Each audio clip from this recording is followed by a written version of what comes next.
Ermənistan tərəfi narahatdır ki, İran Ermənistanın bir plazdarm olaraq istifadə oluna bilmə narahatlıqlarını ortaya qoyub. Xüsusilə də vitse-prezident Divensin səfərindən və bəzi ağır tonnajlı hərbi təyyarələrin Ermənistan aerodromuna enməsindən sonra çox ciddi narahatlıqlar var idi. Bunu səfirlik səviyyəsində, hətta Sepahın bəzi media qurumları səviyyəsində narahatlıqlar ortalığa qoyuldu. Ona görə də bu narahatlıqları ortadan qaldırmaq üçün təcili qaydada Müdafiə Naziri Papikyan İrana göndərildi ki, Ermənistandan İrana qarşı hər hansı bir hərbi kəşfiyyat əməliyyatı olmayacaq və bu yöndə əminlik yaratmaq üçün bu səfərə ehtiyac duyuldu. Hətta güya perspektivdə İran-Ermənistan hərbi təlimlərinin keçirilməsi də, məsələsi də güya müzakirə predmeti oldu. Düşünürəm ki, bu ağ yalandan başqa bir şey deyil. Çünki bu hərbi təlimlər keçirilənə qədər düşünürəm ki, Amerika Birləşmiş Ştatlarının İrana qarşı hərbi əməliyyatlara başlaya bilər. Sadəcə bu ərəfədə İran, daha doğrusu bu ərəfədə Ermənistan İranın qəzəbindən sığortalanmaq üçün bu cür qabaqlayıcı tədbirlərə əl atır ki, ən azından hər hansı bir hücuma məruz qalmasın. Yəni, əgər belə sizin açıqlamanızdan belə nəticə gəlmək olar ki, siz İrana hücumu, yəni böyük ehtimalla gözləyirsiniz. İrana hücum olacağı təqdirdə İran tərəfinin əvvəl də anons etdiyi kimi, yəni onun da cavabı necə olacaq? Məsələn, diplomatik nümayəndəliklər, səfirliklər, bunlar belə hədəfə alına bilər. Bu açıqlama ilə çıxış etmişdir.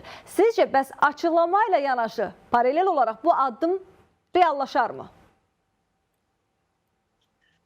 Əvvəlcə Karib dənizindən göndərilən Ford təyyarə daşıyan gəminin artıq Krit adasına çatdığına fikir verin və bir neçə dəqiqə öncə İsrail mətbuatı xəbər verdi ki, artıq Ford təyyarə daşıyan gəmisi bütün heyəti ilə birgə İsrailin Hayfa limanına daxil olub.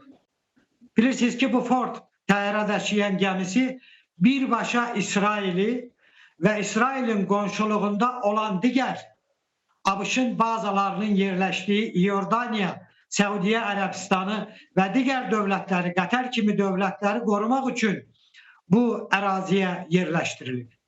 Hər gün 10 milyonlarla dollar bu gəmilərin, bu təyyarələrin bu ərazidə qalması üçün vəsait xərclənir. Amerika Birləşmiş Ştatları sadəcə bu boyda vəsaiti sizcə göyə sovurarmı? Ona görə də mən bu diplomatik danışıqları sadəcə hazırlıqları tamamlamaq üçün qazanılan bir vaxt kimi dəyərləndirirəm. Ayrıca bir də bu regiona toplanan qüvvələrin miqyasına fikir versəniz, Amerika Birləşmiş Ştatlarının bütövlükdə donanmasının 1/3 hissəsi İranın yerləşdiyi bölgəyə yerləşdirilir. Bu böyük həcmdə, böyük bir müharibəni davamlı aparmaq üçün verilən bir mesaj və işarədir. Buna görə də açığı mən sadəcə uranın 0 dərəcə zənginləşdirilməsi kontekstində bir sülh razılaşmasını ABŞ-ın rahatlıqla qəbul edəcəyini düşünmürəm. Və bundan başqa bir də İsrailin təhlükəsizlik marağı söhbət predmetidir və ən nəhayət bir də Şahın oğlu bu günləri verdiyi bir açıqlama var.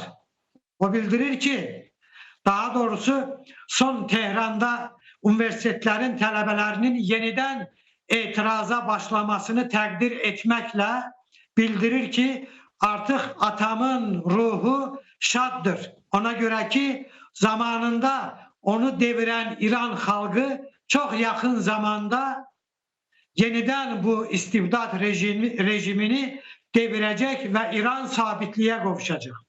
Yəni belə bir əminliyin deyilməsi görünür müəyyən kəşfiyyat informasiyalarına malik olması ilə əlaqədardır.